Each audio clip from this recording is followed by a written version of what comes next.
Buenas, buenas, Mari García. Buenas, mi querida Lore, ¿cómo vas? Muy bien, buenas, Sebas. Hola, ¿cómo Tenemos un estás? invitado muy especial el día de hoy. Hoy estamos de fan aquí en este podcast. Sí, el fandom de Serialmente aquí Sí. con Sebas. Muchas Estamos gracias. celebrando nuestro 10º episodio con este man que nos encanta a las dos. Sí.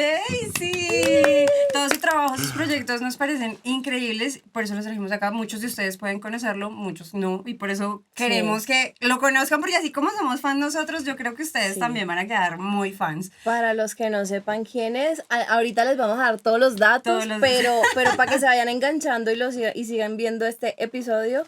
Sebastián, ¿cómo estás? Muy bien, Mari. Gracias, Lorena, Sí. por la invitación. Muy feliz de estar aquí en este súper estudio. Ay, no. Nosotras contentas, emocionadas por tenerte acá. Y pues nada, el episodio de hoy es... ¿Qué? Es que así empezamos. Es que lo habíamos ensayado de otra manera. Yo sé, cuando lo ensayamos no sale tan bien. El episodio es Hablando Serialmente. Hablando serialmente. Venga, le digo, para pa pa pa pa. Venga, le digo, para pa pa pa pa. Venga, le digo, para pa pa pa. ¿Eso qué? Sí, todo queda. ¡Ah, me Sí. encanta! Todo queda. Acabo de recibir una dosis de tensión y depresión encima. Sí, ay, no, relajado que así Como estamos. así que todo queda. Sí, Aquí no hay más cortes. reversa tiene un avión. Ok, Acá no hay ok, cortes, ok, sí. bueno. Esa es la esencia de este podcast. Bueno, ok. Pero bueno, vamos a comenzar hablando de quién es Sebastián Camelo. Bueno, pues nada, yo soy escritor y podcaster. Hace más o menos 3 años empezamos a hacer Serialmente, siempre con la idea de que fuera como una plataforma para poder mostrar mis libros, con tan buena suerte que ha funcionado. Entonces hoy diría que me dedico a esas dos cosas, a hacer el podcast, a hacer contenidos de True Crime. Estamos abriendo como la gama de contenidos en otras redes sociales y demás. Y a escribir. Ya hemos publicado 3 libros. 2 cómics y bueno, en miras de publicar el 4º libro pronto. Oh, Sí. yo todo eso no lo sabía. Pero hagamos publicidad. ¿Cómo se llaman los libros? ¿De qué tratan? Así chiquito. Bueno, los 3 libros son de novela negra, son True Crime. Uno se llama Descenso y está ambientado en Bogotá y Mi tiene historias de asesinos intercaladas, interludios. Uno se llama Carne, que es un compendio de relatos caníbales de la vida real. Y el otro se llama Letargo, que es una novela negra ambientada en la Segunda Guerra Mundial. Y los 2 cómics, que se llaman Herederos de Caín, son adaptaciones de algunos capítulos de Descenso. Muy bien. Yo no me he muy bien. leído Letargo. Yo tampoco. Ese es el que nos falta. Sí, me Como fan interesaría estamos mucho, fallando sí. aquí, pero Qué lo vamos a tristeza. Vamos comprar. atrasadas. Dicen que es el mejor, ¿no? Sí, Wow, no es para que lo lean, pero... Yo no soy de mucha lectura, me confieso. O sea, yo soy mala para leer porque si yo me duermo Sí. parada, ustedes saben, si yo me Sí. duermo parada, entonces cojo un libro y es como que desmayada. yo- Pero a mí también me pasa. sí, Sí. yo creo que no no. puedo leer la noche por eso. Pero ¿sabes qué me pasa a mí? Que como los libros de Sebas no son tan largos, yo me los puedo leer en nada. O sea, entonces eso me gusta porque la lectura te va, ay, pero ¿qué más? Yo quiero saber. O sea, es como, y se los acaba uno rapidito.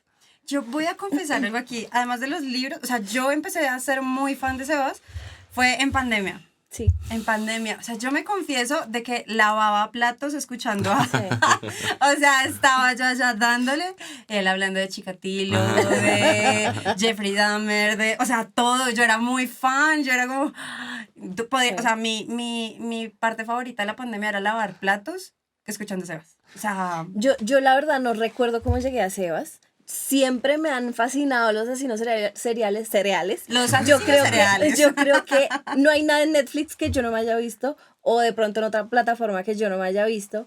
Y creo que alguna vez lo vi en Twitter y yo dije, pero este man, ¿de qué habla? Vamos a ver.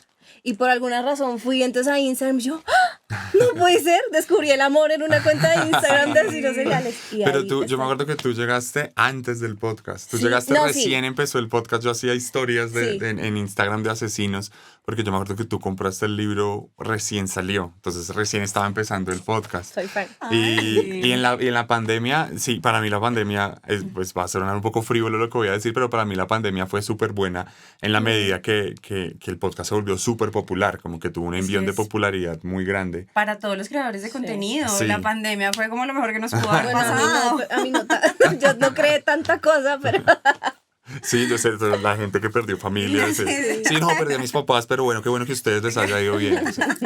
Sí, no, Perdón. ay, no, muy gravecito, muy mal. Pero- Sí, recapacitemos, por favor. sí, total. Pero entonces volviendo al tema, ¿cómo dijiste hagamos podcast? La verdad, fue un golpe de suerte. Yo nunca había pensado en hacer podcast, nunca había contemplado el formato. Yo empecé a hacer historias cuando estaba en España estudiando escritura creativa. Una editora que invitaron para una charla dijo como que ellos a veces se fijaban en gente con público, en gente que tuviera como nicho para publicarlo, que era más fácil publicar así. Entonces empecé a hacer historias. O sea, yo ya sabía que tenía un libro, en ese momento tenía Descenso escrito, no publicado.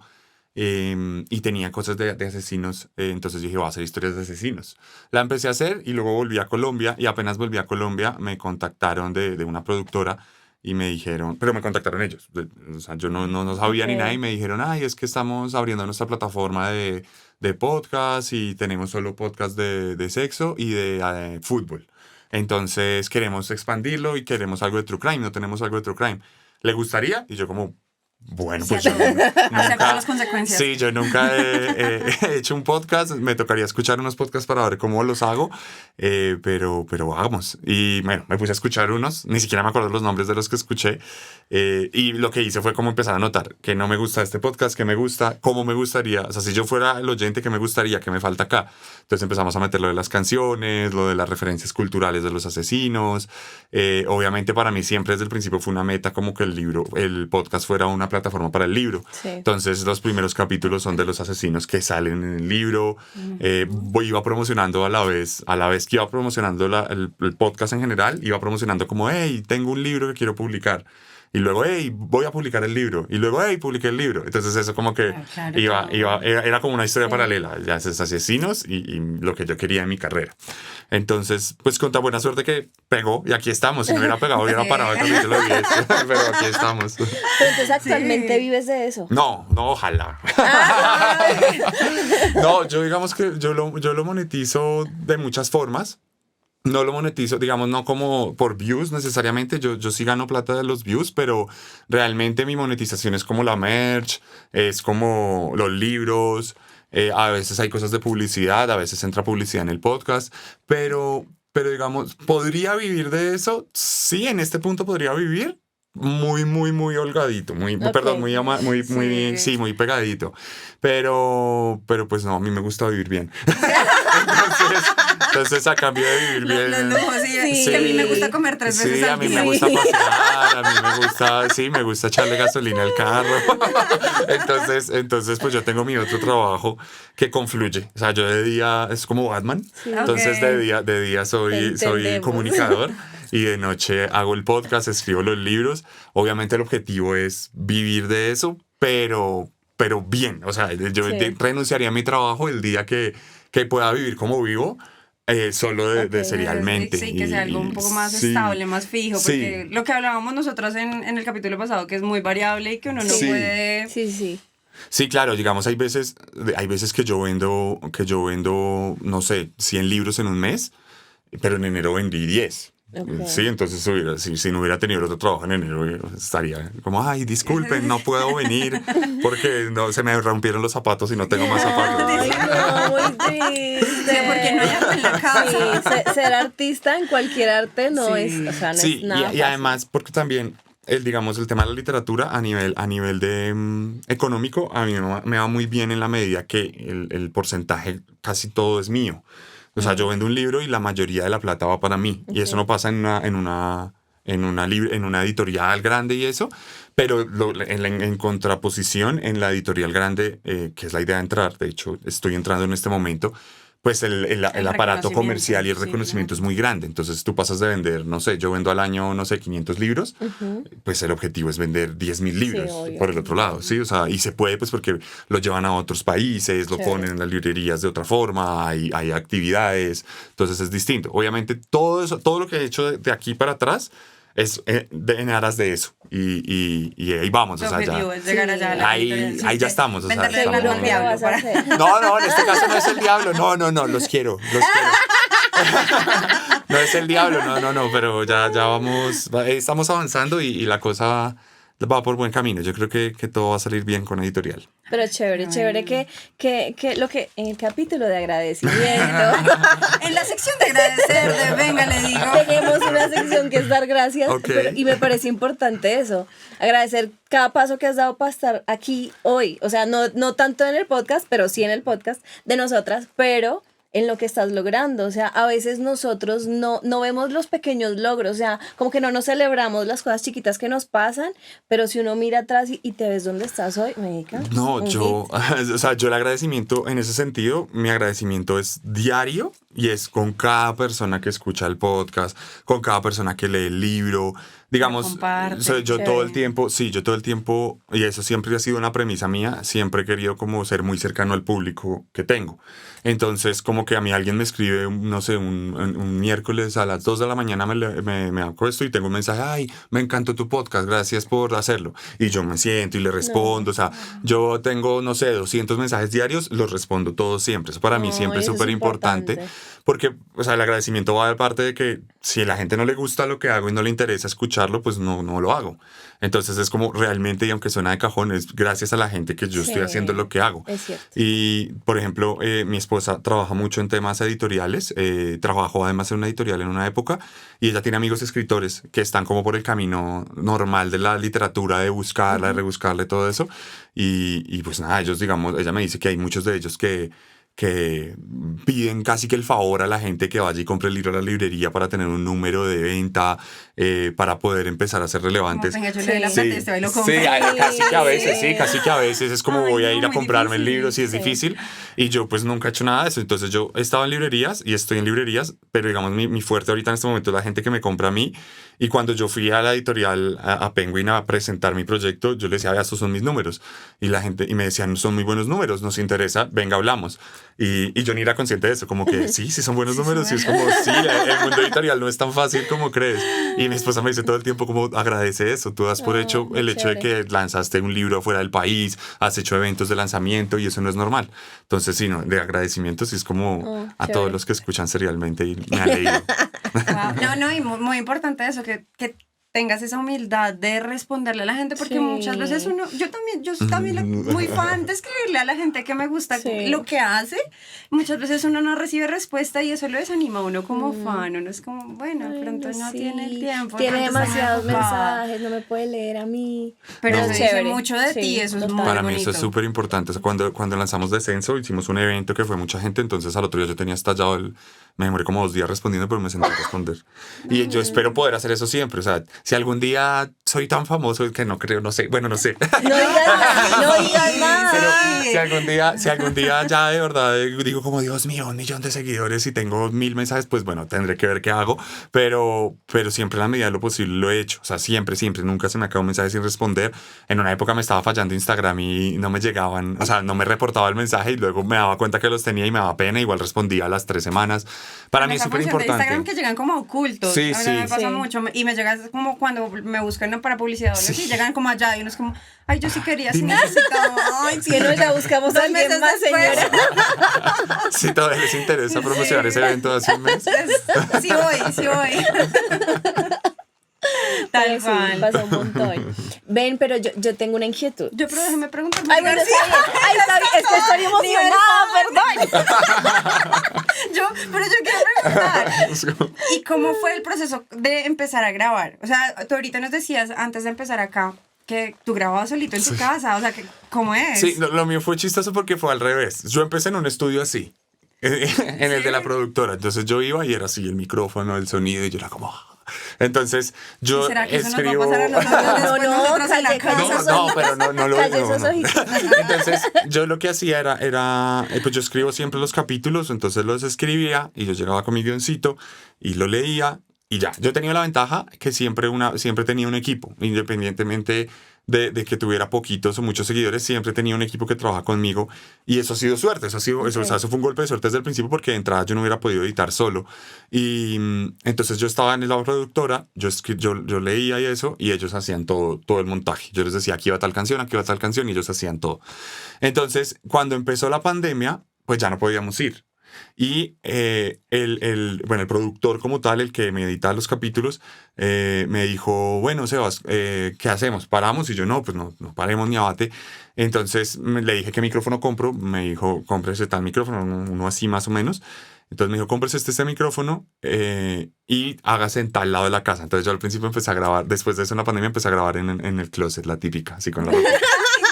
Y una vez me grabé la historia haciéndolo. Y un amigo que es músico, pues ingeniero de sonido, me dijo, ¿usted por qué está grabando ahí? Y yo, no, pues porque estamos encerrados, no sé qué, ahora qué hago. No tengo un estudio, perdóneme por no tener un estudio. Entonces, él me dijo, no, venga, yo le hago una caja. Y me hizo una caja que es como con todas estas cosas. Sí, yo la he visto. Sí, me hizo una caja así y me dijo, se la cambio por un saco de Serialmente. Yo, bueno, es un amigo del colegio, entonces me hizo la cajita y yo metí el micrófono, me dijo, haga esto y hágase en un lado de la casa donde no haya tanto carro alrededor y eso, ¿sabes?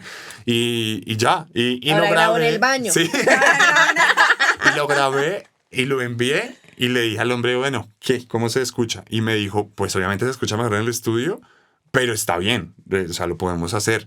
Y eso fue el capítulo, no sé, ya Serialmente tiene 5 capítulos, eso fue en el capítulo 30. Sí. Entonces como que no se sintió el cambio. No se sintió el cambio, no, yo estuve en el cambio. No se sintió, es más, se escucha un poco más como oscuro, como más íntimo. Más íntimo, entonces es chévere porque para las historias que cuenta Sebas es genial porque lo mete a uno más en la historia. Entonces queda uno como... Y se va uno concentrando muchísimo más. No presta atención, sí, y él me dijo, y él me dijo, si quieres seguimos así. Y yo soy súper perezoso de salir de la casa. A mí me gusta quedarme, o sea, para mí esto de hoy fue un gran esfuerzo. O sea, gracias por haberme Gracias. Yo, a mí me gusta estar en mi casa todo el tiempo. O sea, yo solo salgo cuando ya mi esposa me dice como, oye, salgamos, por favor. Quiero ir a mercar. Entonces, pero por Hay que ir mí, por comida, por favor. En una época ella me decía como, estábamos en la casa y me decía como, no estás aburrido, no quiero que te aburras. Y yo como, estoy re feliz, no quiero salir de acá, este es mi lugar en el mundo. Entonces, claro, para mí eso fue fantástico porque grabó el podcast en la casa y pues digamos que tengo los equipos ahí en ese momento, entonces me funciona así. Qué chévere. Eso no se sabía aquí. Sí, daticos, son datos, hay que para darlos. ser más fans. No, y para los fans que lo están escuchando, sepan que mi caso tiene mucho trabajo. O sea, es que no es solo llegar y, bueno, ya, él tiene que investigar, él tiene que ir a muchas fuentes, él tiene que leer un montón, escribir, cómo lo voy a decir, eso, en qué tono, ¿sí? No sí, digamos que ahí el proceso es la investigación primero, entonces pues en una época yo iba eligiendo el asesino como por azar, como bueno, hoy de qué hablo, o por cosas coyunturales. Entonces, por ejemplo, ahorita que es el Día de la Mujer, entonces voy a coger una mujer asesina. Y hay un discurso alrededor que eso sí, digamos que es como lo que yo creo que diferencia Serialmente de otros podcasts de True Crime y es la editorial que siempre me gusta hacer antes y después del capítulo. Entonces, es una editorial coyuntural o una editorial que tiene que ver con algún aspecto del ser humano general, no de psicópatas, sino general. Entonces, no sé, por ejemplo, cuando fue el paro y que había tantas noticias de policías, entonces cogí a un policía que era asesino serial por allá en Bielorrusia. El Día de la Mujer, entonces cogí una mujer que realmente era víctima de maltrato y terminó siendo una asesina. Ese tipo de cosas. Entonces, ese es el primer punto. Ahorita ya lo que pasó fue que en la tercera temporada es a petición del público. Entonces, los 50 capítulos de esa tercera temporada, la gente los votó. Entonces, son los más votados. Y lo que sí hago es como mirar, digamos, no sé, o había elecciones, entonces cogí a uno que era político. Y pues sí, era político de un pueblo, pero era político, entonces monté la base en lo que era, si la democracia, esto no sé qué, la historia del asesino. Entonces, luego viene la investigación. La investigación a veces es muy fácil o a veces es muy difícil. Hay asesinos que tú pones el nombre y hay 1000 cosas. O sea, yo no tengo que inventar nada, yo no tengo que decir, ay, voy a buscar este gran dato, ¿no? O sea, ya la historia Ya está. está. Hay asesinos, y no sé si me estoy clavando un puñal con lo que voy a decir, pero hay asesinos, no todos, pero hay algunos que basta con entrar a Wikipedia. Sí. Porque la investigación es, o sea, la página es la barrita que te dice qué tan larga es la página, es chiquitica, o sea, uno se demora leyéndola. En páginas serían, no sé, 30, 40 páginas de un libro y está dado. Entonces, digamos, yo lo leo y obviamente digo, bueno, voy a ver si están equivocados en algo, voy a las fuentes y miro las fuentes y ya. Hay otros que sí es como, uy, me toca buscar y traer. Hay unos que no hay nada y hay un documental. Digamos, ahorita he tenido 2, La Tamalera. La Tamalera. Y los de ahorita, los Wipas, no había nada, por ningún lado. Eran historias súper de México así profundo. Entonces, ahí cambié la retórica del podcast. Entonces, como no tengo mucha información, voy a contar la historia a modo de historia. No de investigación, sino de historia. de historia. Entonces, me pongo a escribir la historia y la cambio. Y luego la parte de la escritura, digamos que esa se me da. Pues digamos que yo escribo libros, entonces escribir un podcast para mí es como entrenar. La verdad, o sea, modestia aparte, sí, es como me siento y lo saco en una tanda.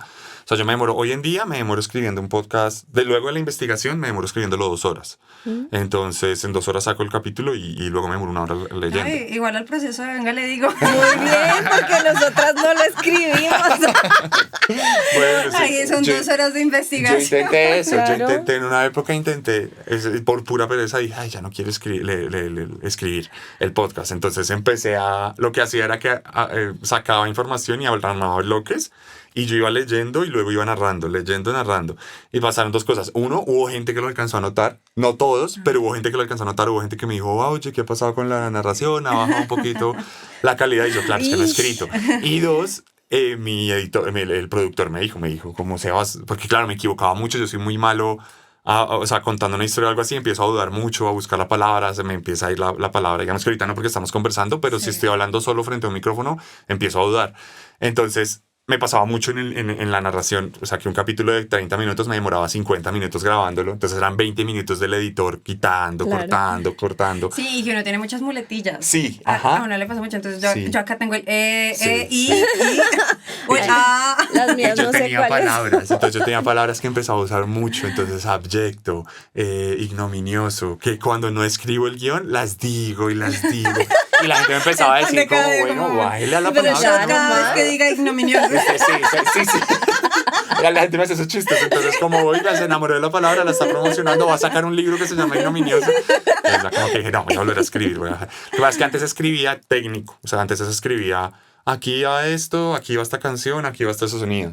Aquí va esto, aquí va esta canción, aquí va este sonido. Entonces me demoraba mucho, en esa época me demoraba 2 noches escribiendo el podcast. Entonces, hoy en día ya no lo hago así. Hoy en día ya solo escribo el guión y le digo a él. O sea, en las pausas de párrafos le digo, aquí meta esto, en el mismo micrófono.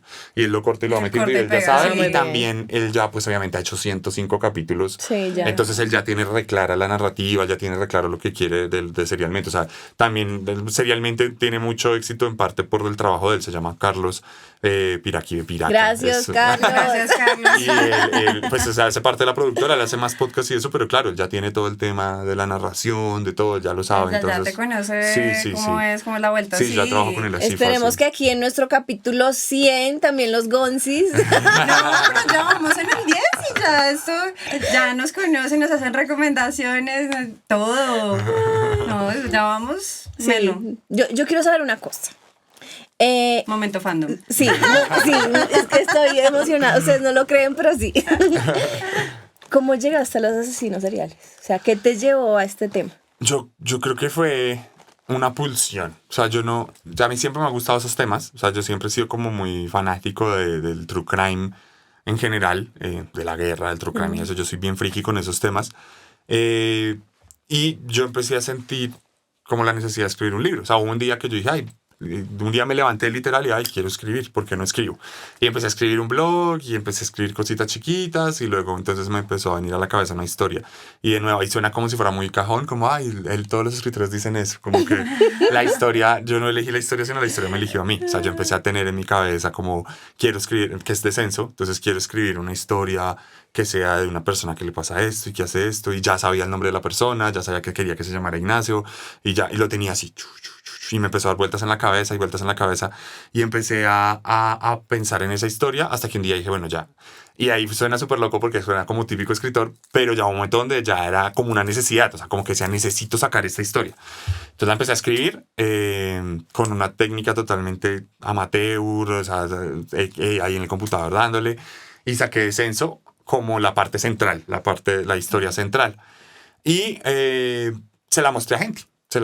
Empecé a mostrársela a las personas, como en esa época yo usaba Twitter de otra forma, entonces como que a la gente de Twitter que tenía y eso, y me empezaron a llegar pues mensajes como, oh, sí, me gustó, no sé qué, pero entonces me gustaría esto, y todos coincidían en que les parecería que era como un buen libro, pero que era muy corto para hacer un libro, entonces que necesitaba tener como más base. Entonces como que ahí yo dije, bueno, como la historia no le falta nada, o sea, para mí en ese momento no le faltaba nada a la historia, no necesito agrandarla, poner a mostrar otras cosas. Entonces, lo que se me ocurrió fue como, bueno, voy a hacer, como esto es un perfil psicológico, como estoy retratando a una persona, voy a conectar a esta persona con psicópatas de la vida real, como aspectos de la personalidad de mi personaje. Entonces, por ejemplo, el personaje tiene un odio con la mamá, una relación difícil con la mamá, entonces voy a hablar de Edmund Kemper, que odiaba a la mamá y terminó matándola. El personaje odiaba a las mujeres, entonces voy a hablar de Ted Bundy, por así decirlo. No me acuerdo bien, Ted Bundy creo que fue por otro tema, pero así.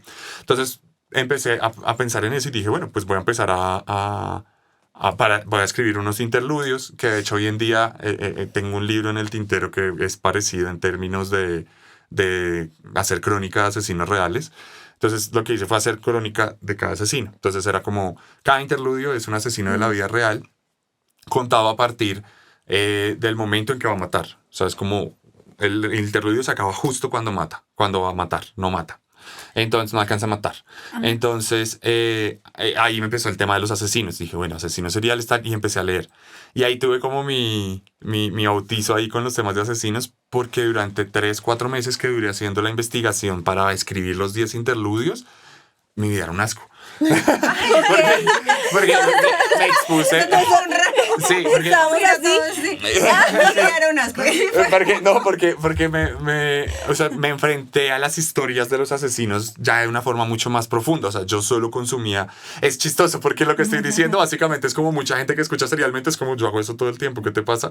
Pero para mí fue duro porque durante esos 3 meses solo consumía contenido de true crime de esos asesinos. Entonces leí libros, vi documentales, vi películas, vi entrevistas. Entonces como que yo antes de eso, aunque sí me gustaban esos temas, nunca había profundizado en ellos. Entonces para mí esos 3 meses fue como el recrudecimiento. Es que consumen mucho sí.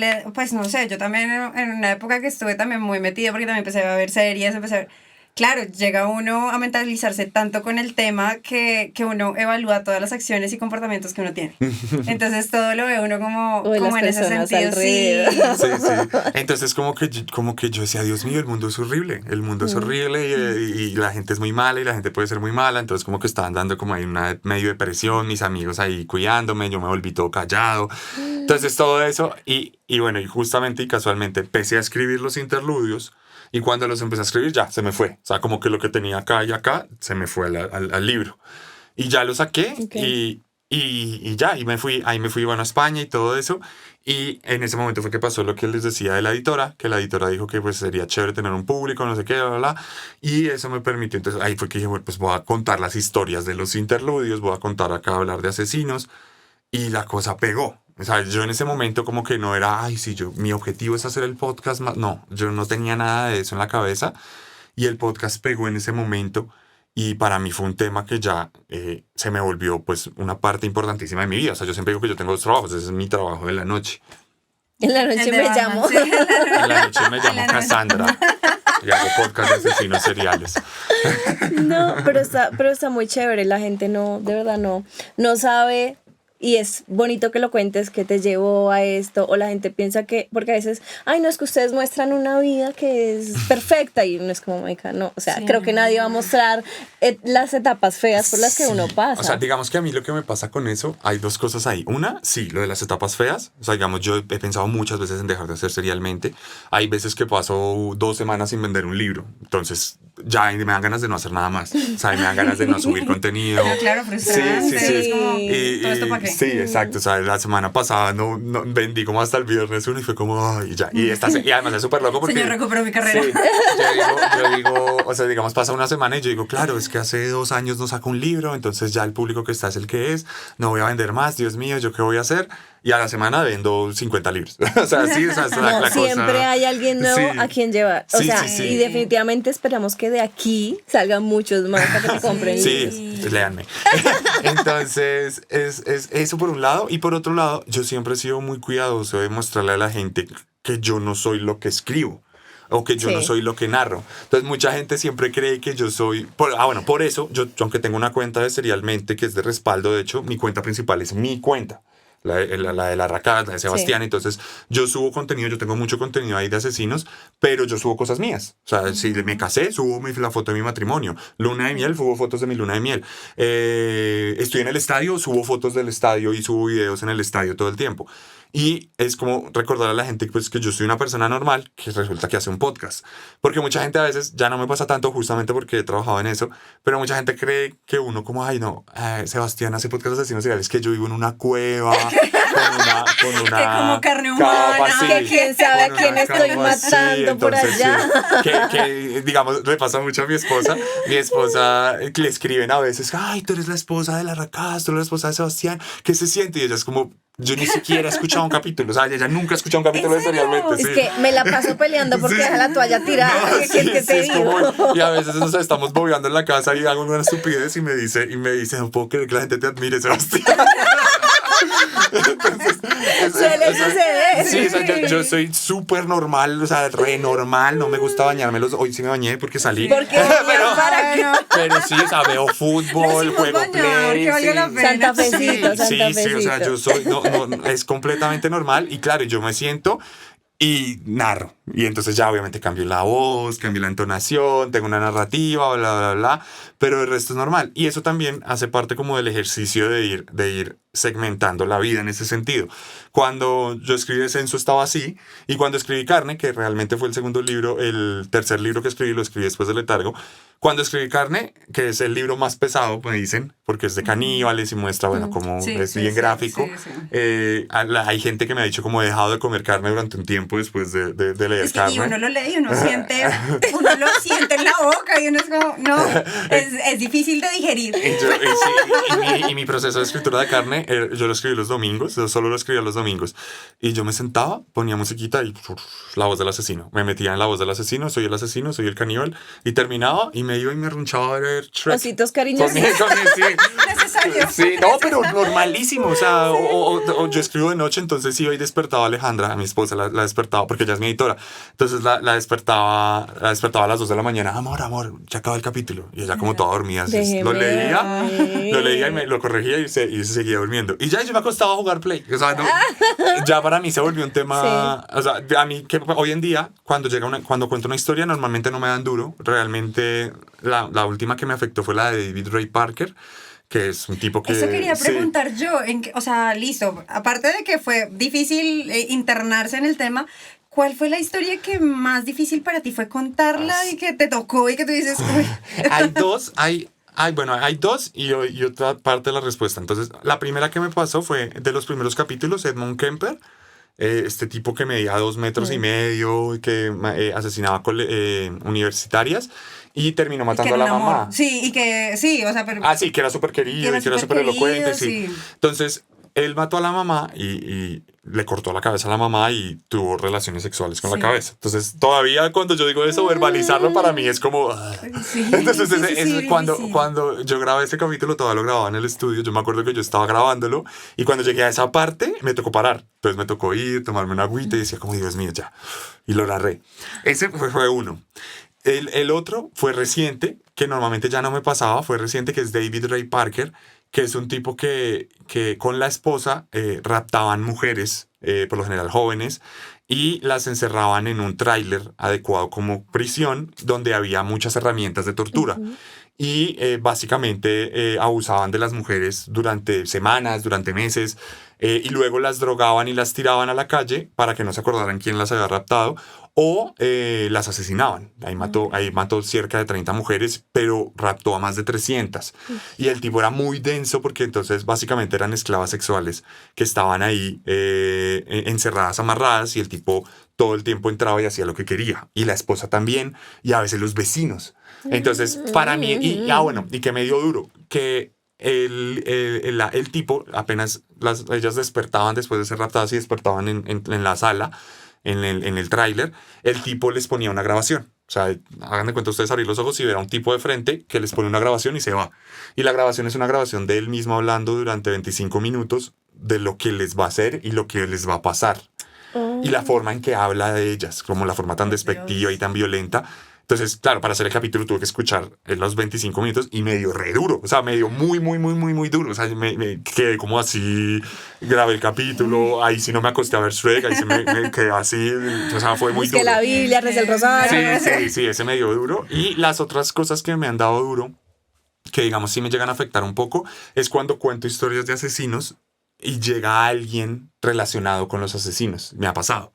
Entonces, por ejemplo, los monstruos de Catepec en México, pues que eran una pareja que vendía carne humana, ellos...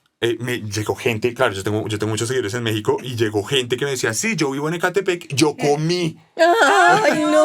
Sí. O sea, me decían como, sí, claro, yo los recuerdo, ellos vendían pozole a la salida de no sé qué, y yo comí una vez.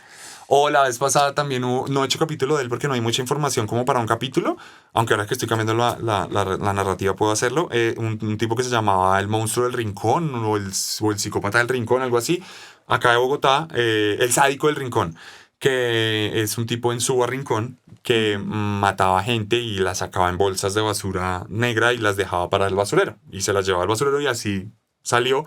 Hoy en día está en una cárcel en el llano. Y yo no hice capítulo, pero hice historias. Hice historias de él contando lo que había pasado. Y unas personas me escribieron como, ay, sí, yo era vecina de él. Ay, yo escuchaba los gritos, no sé qué.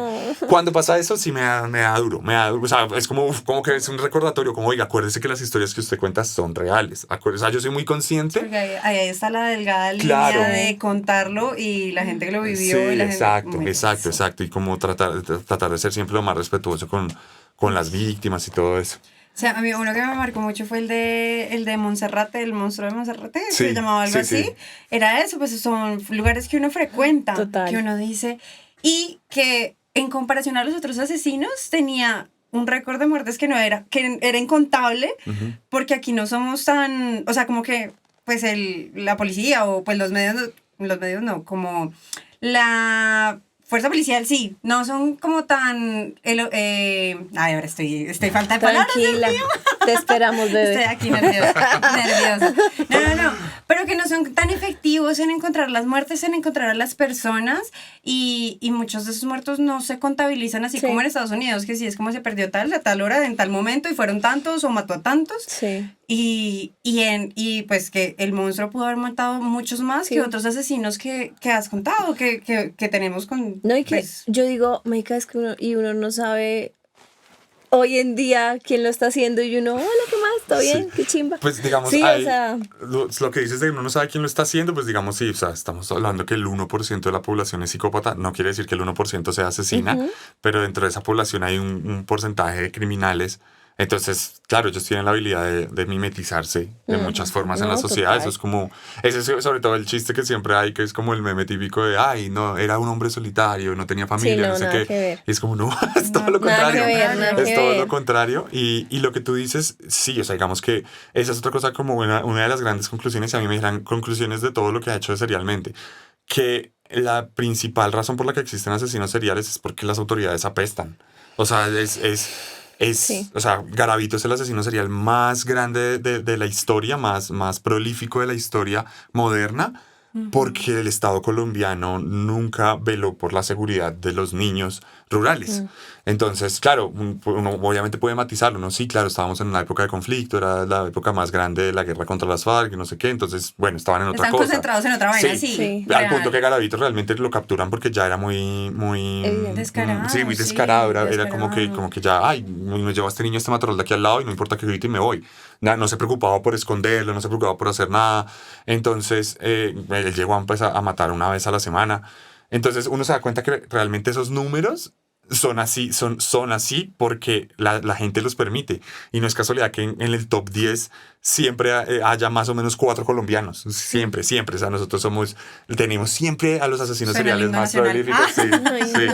no. Y en Estados Unidos todo el mundo cree que es que están más locos y todo. Y no, lo que pasa en Estados Unidos es que hay un control y hay una Sí. estadística. Y hay estudios, y Ajá. se estudian un montón, y es Ajá. como, tienen este perfil, o sea, como que son más estudiados. Aquí los llevamos a las cárceles, los resocializamos y ya casi salen. Sí, no, qué Sí, bueno, triste. Garavito va a salir. Bueno, no creo que salga, pero debería salir este año o el otro año. pero Ay, no. Dios Qué horror. mío. No va a salir, santo, no va a salir, no va a salir. No creo que, bueno, y si sale no creo que dure mucho. No, igual está enfermísimo, o sea, tiene un cáncer, no me acuerdo el nombre, un linfoma, creo que, no me acuerdo, perdón, no tomes Sí. el nombre, pero tiene No, ni un idea. lunar acá que resultó ser un super tumor y ya lo está matando. Creo Claro. que es leucemia, no sé, pero el caso es que sí, él ya se va a morir al punto que está vendiendo su última entrevista. O sea, está cobrando 30 millones de pesos Bueno, por el que lo entrevista antes de Brutico morir. no es. Sí, también. Brutico no es. No, sí, el man es monetizó un mal. montón la plata, los crímenes, sí. Sí, muy Bueno. grave. Como, bueno, para no salirnos del tema, porque ya estamos Espere. densos, ya estamos densos.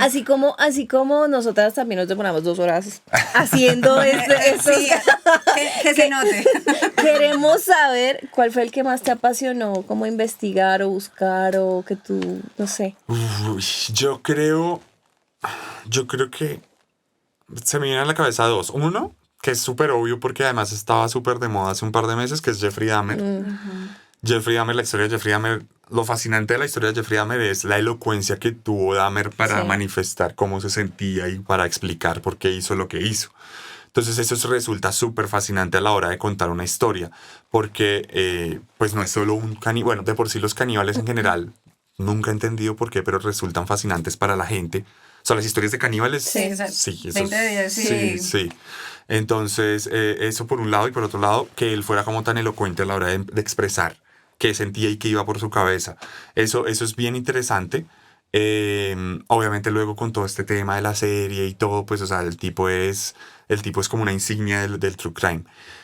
Parecido me pasó con Edmund Kemper. Edmund Kemper pues también es como, de hecho es la base teórica de lo que sabemos de los asesinos seriales, es en parte gracias a él y sus Si entrevistas. vieron Mindhunter. Ajá, Sí. si vieron Mindhunter sabrán por qué. Y el otro, que no sé por qué, pero fue más el capítulo como que disfruté escribiéndolo y eso, fue el Come Gente. Don Ángel Vargas, el venezolano. El tipo era un habitante de calle que se comió como a 7 personas debajo de un puente, los cocinaba y se los comía. Y él por el contrario, él cero elocuente. O sea, Sí. le preguntaban por qué comía gente y decía, no, porque es rico. Y ya, esa era su respuesta. No, Que le gusta. sí. ¿Y qué le gusta? Eso uno le echa Sí, era una así, era así, salsita no, y- tú echas esta parte y puedes hacer sopa con los pies, puedes hacer sopa con la cara, puedes hacer... Y ya. Pero uno no sabe la mente de él cómo era, parece que simplemente era un esquizofrénico paranoide, pero ese tema, por alguna razón, esa fue la primera vez que abordé el canibalismo como tema central. Y eso para mí, digamos, fue muy interesante hacer el podcast, escribir el podcast, la parte editorial de cómo el canibalismo es una tendencia humana, no solo en la parte literal, como de que hay gente que come seres humanos, sino de cómo los seres humanos canibalizamos otros sectores de la sociedad, cómo canibalizamos grupos específicos, cómo nos canibalizan ciertas entidades o algo así. Okay. Y eso me pareció muy chévere, eso lo disfruté mucho, ese es uno de mis capítulos favoritos, por eso fue durante pandemia. Wow. Bueno. Yo tengo una pregunta. Según todo lo que has entendido, leído, estudiado, ¿el asesino se hace o nace? Esa es la pregunta, esa no podía faltar. Yo sí, quiero Esa preguntar. no podía faltar. Las dos, sí, la respuesta es las dos, sin lugar a dudas. No es una ley, no es una regla, no es como todo el 100% de los casos son así, ¿no? Porque pues es un ser humano, los seres humanos, o sea, la matemática no funciona con nosotros en ese sentido, o sea, hay 1000 factores que cambian cosas.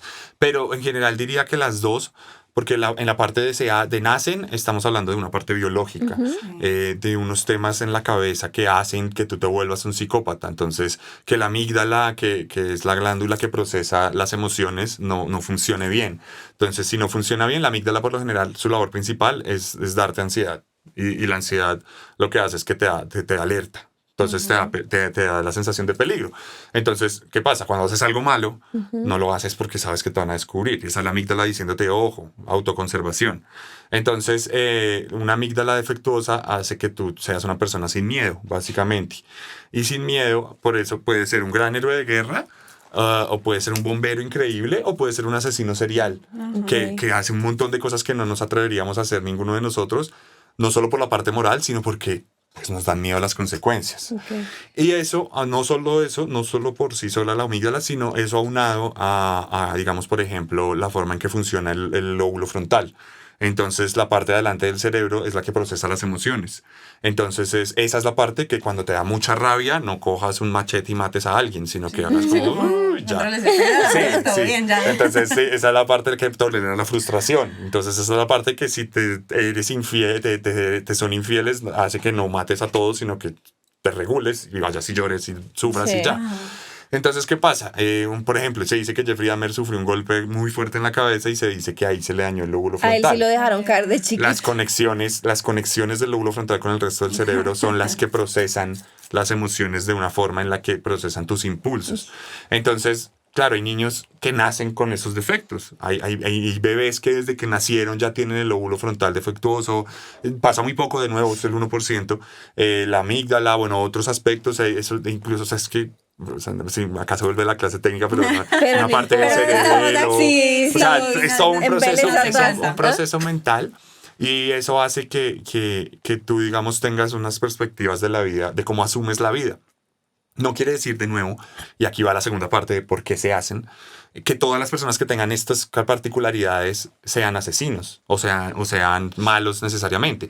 Hay personas que cuentan con toda una crianza perfecta, con todo un modelo de familia, con que les enseñaron afecto y demás, y tienen esto.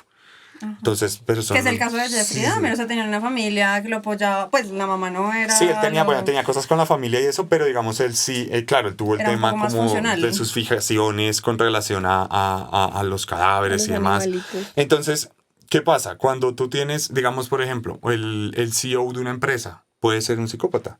Y puede ser, ¿y cómo sabemos que es un psicópata? Porque al final el tipo no le importa pasar por encima de 20,000 personas para ser multimillonario y tener su empresa. Hay que echar a 10, pues los echamos, ya.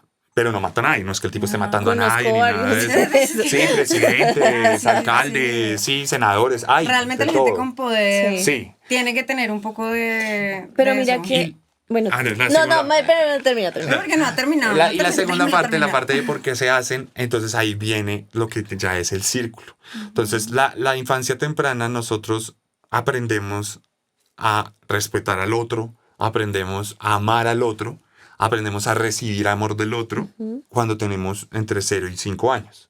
Entonces, muchas veces, y eso sí, digamos, eso no es el 100%, pero es una constante serialmente en las historias, que hay maltrato en la infancia. Entonces, una persona que todo el tiempo recibió violencia de quien debía recibir afecto. Entonces, más relacionado con la mamá. Más relacionado con la mamá por lo general. Y de hecho, por eso la mayoría de asesinos son hombres y asesinan mujeres. Eso no es gratuito. No quiere decir que es que el hombre sea más malo, que la mujer sea más mala necesariamente, sino que tuvieron procesos de crianza distintos en ese sentido con relación a... Y obviamente ahí sí ya entran los aspectos sociales, de que los hombres tienen, desde la parte social, tienen un tema de que se les enseñó que poseían, que eso obviamente está cambiando. Pero en ese sentido, ese tipo de creaciones alrededor de cómo amas, de cómo recibes amor, y esa falta de esas cosas empiezan a generar una serie de traumas que están ahí, y que van creciendo y que luego empiezan a generar una serie de ansiedades y de fantasías. Y por eso, digamos, se vuelve el tema serial. Ok. Que yo quería decir que en relación a lo que estabas diciendo del tema de las emociones, yo ayer preciso me vi en Netflix una cosa, es el caso Fournier. Entonces es una pareja que ella se conoció con el man estaba en la cárcel por otro tema, pero se empezaron a mandar cartas, entonces empezaron como a enamorar por cartas. Cuando el man salió de la cárcel, pues obviamente se conocieron, no sé qué, lo primero que hicieron fue ir a matar. O sea, entonces, ¿qué hacía la vieja? La vieja era la que secuestraba a las niñas y el man era el que, pues, ya después cuando ellas las montaban en el carro, pues él se montaba, se iban, bueno, las violaban, las torturaban. O sea, fue horrible porque eran niñas chiquitas en su mayoría. Y ahí, cuando estaban en la corte y todo esto, decían, ella no mostraba, o sea, cero emoción. O sea, decían como así, como... Es que yo creo que yo estoy siendo más expresiva que esa señora. O sea, pero no, era muy culpa. fría, era muy, sí, como hablando de cualquier café, de cualquier cosa, y la vieja, bueno, sí. Ah, sí, lo matamos y está enterrada. Es como, Sí, por lo general nadie muestra emoción y si la muestran están mintiendo. O sea, Garavito, por ejemplo, cuando lo agarraron duró llorando como 3 días pidiendo perdón.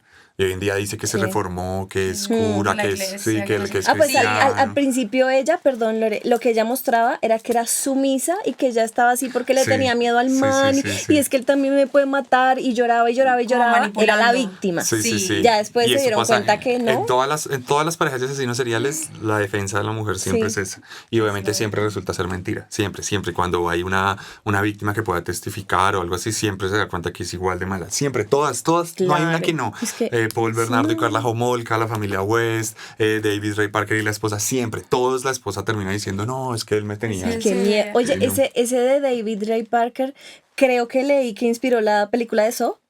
Tiene cosas, sí, porque pues inspiran a un montón de películas. Esa es otra cosa con los asesinos, ¿no? Que son íconos culturales en Sí. muchos sentidos. Pues así como inspiran libros, inspiran Sí. películas, ¿por qué no? Sí, O sea, claro. ahí está. claro que sí. Dios Ay, mío. no, Sebas, de verdad, aquí nos falta mucho hacer Sí. preguntas. O sea, yo me quiero quedar hablando, tengo preguntas. Bebé, yo me siento, yo creo que ni en el colegio pregunté tanto, es como, Sí, aquí nos estamos rotando las preguntas. Es que yo. Tocándose abajo de la mesa. Sí. como- Lore, déjeme a mí. Lore, cállate. Bueno, como para ir cerrando, un dato curioso de Sebastián. Ush.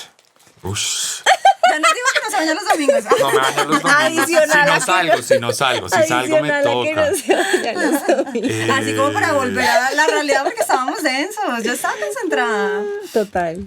No, bueno, un dato curioso. No, ush, es que es muy ¡Lo raro. corchamos! Sí, porque qué dato curioso, ¿no? O sea, porque digamos cosas, algo que no sepa la gente de mí, que la gente que me siga y que no sepa de mí, no, pues no sé.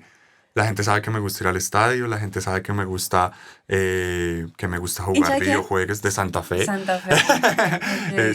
Súper hincha. De hecho, me tiene el libro en el que escribí ahorita que quiero publicar pronto, un personaje es hincha de Santa Fe. Ok. Entonces sale un poco de mí en ese personaje. Spoiler. Spoiler. No, le tengo miedo a volar. Creo que eso también lo he dicho, pero los que hasta ahora me están conociendo, sí. Ay, sí. Le tengo pánico a volar. Y Pánico. lo peor es que Sebas empiezan las historias. Bueno, y empieza a relatar cosas que pueden pasar dentro de la avión. Entonces, como, acabas de generar un miedo en mí que yo no le tengo miedo a volar. Sí, yo tengo un trastorno de personalidad ansiosa. Lo tengo controladito por lo general. Entonces, parte de mi forma de funcionar la cabeza es crear escenarios todo el tiempo. Entonces, o sea, yo me monto al avión y es las no te ayudan 25.000 dentro formas del de avión. morir. Sí. Empieza, este modelo del avión es viejo. Sí, ¿cuántos ciclos tiene? ¿Cuándo le hicieron mantenimiento? Bueno, eso puede ser algo. Pues, Sí, le tengo mucho miedo a está volar. bien. Sí. Bueno, y preparamos unas preguntitas. Random así. Listo, Muy rápido, random. así de ping pong. Listo, comida favorita. La comida de mar, la cazuela de mariscos. Un color. Rojo. No me acuerdo las Una preguntas, película. ¿verdad? Una película. Una película, La casa que Jack construyó, de Lars von Trier. Un libro.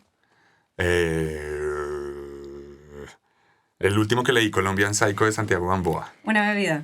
Cerveza. ¿Arriba o abajo? Abajo. ¿Frío o calor? Frío. Color favorito. Rojo.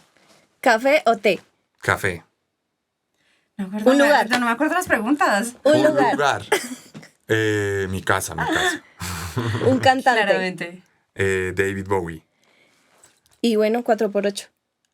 ¿32? 32, sí, 32.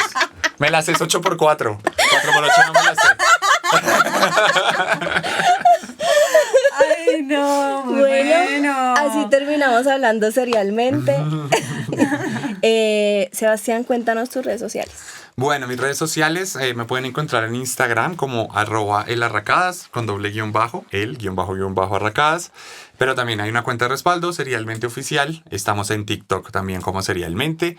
Ahí hacemos contenido todos los días en estas dos redes.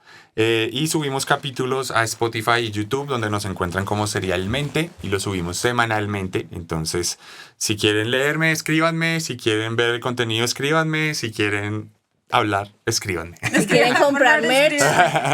Así. Yo tengo una última pregunta antes Dale. ¿por qué las arracadas? Ay, el arracadas es porque cuando creé mi cuenta de Instagram hace ya 15 años, como cuando tenía como 18 años, hace como Como 13 los años. correos que uno escribe.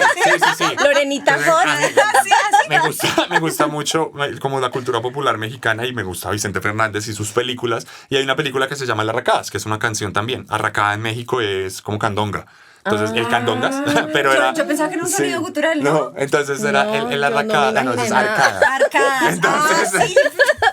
Entonces, Mal ahí también, ¿no? En definiciones. En ese momento tenía 18 años, creé mi cuenta de Instagram y la puse así porque me pareció como tal.